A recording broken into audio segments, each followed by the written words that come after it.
Πολλές φορές κάνουν και λουτρό στα ζώα, αλλά σε δεξαμενές με εντομοκτόνο. I was spending over $100,000 a year buying fertilizer, insecticides, hormones, medication. You know, the 7,000 head of cattle we had, every day they ended up with an antibiotic in their ration. Συχνά τα αντιβιωτικά δεν χορηγούνται για να καταπολεμήσουν ασθένειες, αλλά για να αυξήσουν στα γρήγορα το βάρος των ζώων. They're not showing signs of an illness that you would treat with antibiotics, but they use what they call a subtherapeutic dose, which is a dose that's lower than what you would give for a medical reason, promotes their growth. So they're feeding antibiotics to animals across the board, to every animal in that facility, in their feed as a way to promote their growth. Για την ανθρώπινη υγεία, η μαζική χρήση αντιβιωτικών είναι καταστροφική. Μέσω του κρέατος που καταναλώνουμε, τα αντιβιωτικά περνάνε στο ανθρώπινο σώμα. Έρευνες στην Ελλάδα και σε όλο τον κόσμο δείχνουν ότι οι παθογόνοι οργανισμοί αναπτύσσουν αντίσταση στα αντιβιωτικά, που χάνουν την αποτελεσματικότητά τους. Μία νοικοκυρά στον πάγκο ενός κρεοπόλη επιλέγει το κρέας με βάση το ζωηρό κόκκινο χρώμα του. Εάν το κρέας αποδειχθεί έστω και λίγο σκληρό, τότε θα κάνει παράπονο την επόμενη μέρα ότι το κρέας που πήρε δεν ήταν καλό. Κι όμως στα σπίτια στην ελληνική επαρχία καταναλώνεται κρέας που δεν έχει καμία σχέση ούτε στη γεύση, ούτε στην όψη, αλλά ούτε και στην οσμή με το κρέας που καταναλώνουμε για παράδειγμα στην Αθήνα. Και σίγουρα στην ελληνική επαρχία τα λεμόνια δεν είναι τέτοια. Ο σύγχρονος άνθρωπος αγνοεί τη γεύση του κρέατος, καταναλώνοντας παραποιημένο κρέας από τη διατροφή του ζώου ακόμα.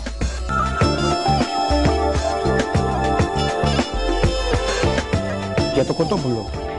Στην Αμερική κυκλοφορεί ευρέως στην αγορά κοτόπουλα τα οποία έχουν μεγαλώσει μόνο το στήθος τους. Όπως και να σας φαίνεται παράξενο, μεγαλώνει μια κρεατόμαζα η οποία δεν έχει πόδια, έχει πολύ μικρά πόδια, έχει πολύ μικρό κεφάλι και ουσιαστικά μεγαλώνει μόνο το στήθος. Βέβαια το κοτόπουλο δεν κινείται, έτσι. Σε 20 μέρες έχουν ένα μεγάλο στήθος από κοτόπουλο το οποίο βγαίνει στην αγορά σε πολύ καλή τιμή. Οι μεγάλες αλυσίδες fast food έχουν εξελίξει μια διαδικασία κατά την οποία προσπαθούν να φτιάξουν κρέας είτε κοτόπουλου, είτε βοδινό, είτε χοιρινό, χωρίς να υπάρχει ζωντανός οργανισμός. Δηλαδή, φτιάχνουν μια μεγάλη μάζα κυτάρων, η οποία τρέφεται με συγκεκριμένα τρόφιμα που τρέφεται ένα χοιρινό κρέας ή ένα κοτόπουλο. Αυτό το κρέας παίρνει τις διατροφικές αξίες που έχει η τροφή του, χωρίς όμως να υπάρχει ζωντανός οργανισμός. Εγώ δηλαδή σαν μεγάλη εταιρεία θέλω να φτιάξω με πολύ μικρό κόστος, χωρίς να συντηρώ κάποιο ζωντανό οργανισμό, χωρίς να συντηρώ ένα ζωντανό κοτόπουλο, χωρίς να συντηρώ ένα ζωντανό γουρούνι, χωρίς να συντηρώ μια ζωντανή αγελάδα. Προσπαθώ να φτιάξω μάζες κρέατος χωρίς να έχω ζωντανό οργανισμό που να τον εκτρέφω, χωρίς να έχω δηλαδή κόστος. Οι γεύσεις είναι πράγματα τα οποία εμπεβαίνω πάνω στο γεννητικό υλικό και δίνω, παρόλο που έχω μια μάζα κυτάρου που δεν μοιάζει καθόλου με ψάρι, παρόλα αυτά μπορώ να δώσω και γεύση και υφή και εικόνα ψαριού.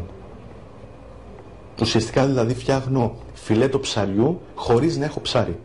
Φτιάχνω φιλέτο κοτόπουλου χωρίς να έχω κοτόπουλο. Φτιάχνω φιλέτο γαλοπούλας χωρίς να έχω γαλοπούλα. Μάζες κρέατος μόνο. Αναρωτιέστε γιατί το φαγητό στο σπίτι δεν μοιάζει σχεδόν ποτέ με αυτό ενός ρεστοράν. Γιατί απλώς στο σπίτι δεν χρησιμοποιείται χημικά ενισχυτικά γεύσεις και σάλτσες που είναι δημιούργημα όχι ενός σεφ αλλά ενός χημικού εργαστηρίου. Για το κρέας. Βλέπουμε πολλές φορές πολλά υποκατάστατα κρέατος, παραδείγματος χάρη σουβλάκια, γύρο, τα οποία βγαίνουν στην αγορά σε μία τιμή φτηνότερη από όσο έχει το κανονικό κρέας. Πώς γίνεται αυτό? Λοιπόν, εμπλουτίζουν το κρέας με άλατα και νερό, διωγγώνεται το κρέας, έτσι γίνεται και πιο μαλακό, το κόβουν σουβλάκια, ψήνεται και μετά το ψήσιμο δεν χάνει βάρος. Τα υγρά αυτά δεν φεύγουν ακόμα και μετά το ψήσιμο. Έτσι εμείς νομίζουμε ότι τρώμε κρέας και ένα 30% είναι νερό. Για το ψάρι. Τα ψάρια, όπως ξέρετε, τα πιο πολλά ψάρια της καλής ποιότητας, το α ψάρι που λέμε, στην αγορά δυστυχώς βγαίνει φορτωμένο συντηρητικά. Και πώς το βλέπουμε αυτό? Αν θα κόψουμε το ψάρι και το κοιτάξουμε πλάγια, ομό εννοώ, το κοιτάμε πλάγια και βλέπουμε ότι κάνει κάποια χρώματα μέσα, σαν το πετρέλαιο. Πώς κάνουν τα κακά ζαμπόνα, να τα κοιτάμε καμιά φορά έτσι. Αυτό είναι όλα τα συντηρητικά που μπαίνουν μέσα στο ψάρι. Γι' αυτό και εγώ στην αγορά προτιμώ τα μικρά ψάρια, το γάβρο, σαρδέλα, τα οποία είναι ψάρια τα οποία σε 1-2 μέρες έχουν τελειώσει.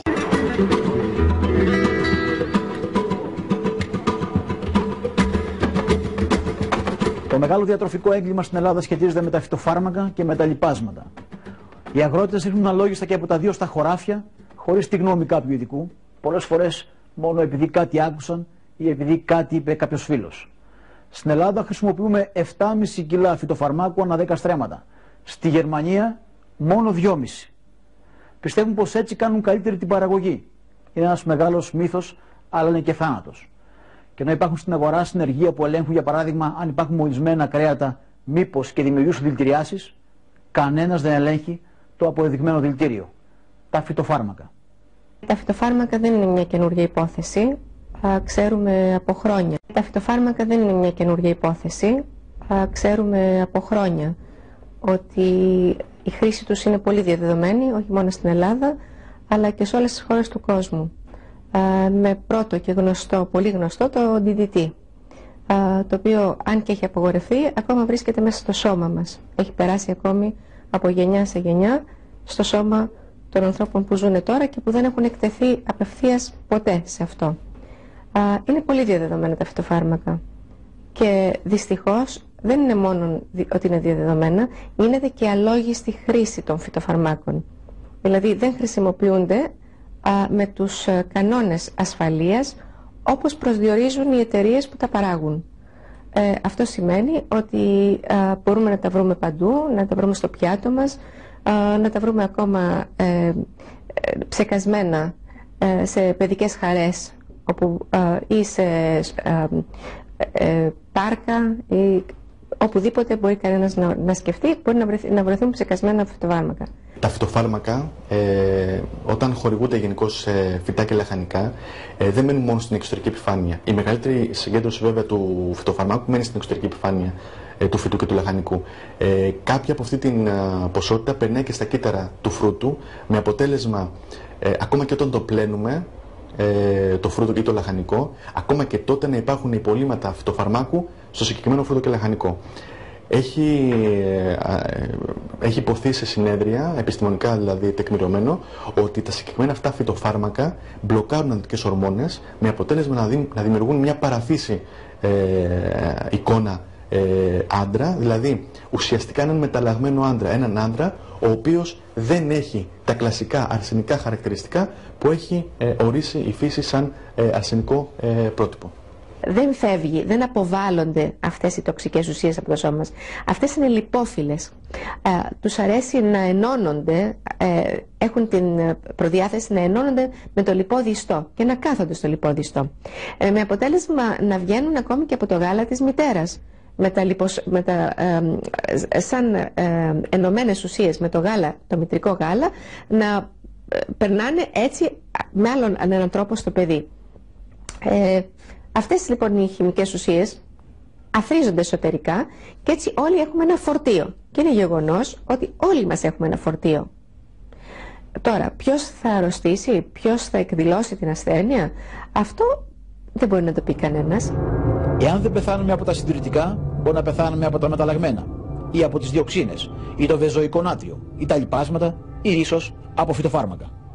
Εμείς λοιπόν τώρα, κάνοντας αυτού του είδους τη ζωή, αφήνουμε στους άλλους να επιλέξουν το είδος του θανάτου που θα δεχτούμε. Έτσι. Ενώ πρώτα κανονίζαμε τι θα φάμε, θα πάθουμε τροφικές δηλητηρίες. Τώρα αυτό είναι στα χέρια των άλλων, αυτών δηλαδή, οι οποίοι προετοιμάζουν το φαΐ, αν θέλετε, για μας. Όσο καλύτερα το προετοιμάζουν οι άλλοι το φαΐ και δεν το προετοιμάζει η μητρά μας, η σύζυγός μας, έτσι, τόσο το χειρότερο για μας.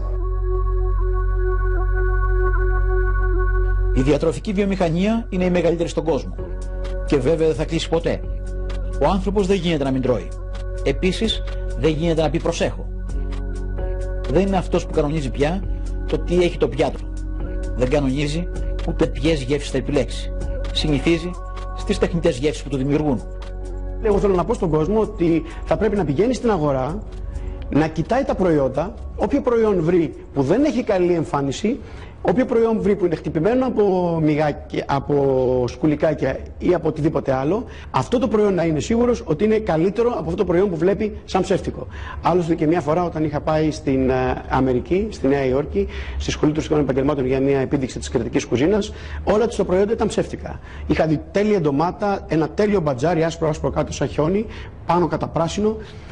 Τρώγοντας λοιπόν το βράδυ, την άλλη μέρα στη διάλεξη, τους είπα ότι χθες το βράδυ που τρώγαμε, αν είχαμε κλειστά τα μάτια μας, δεν θα ξέραμε τι είχαμε φάει.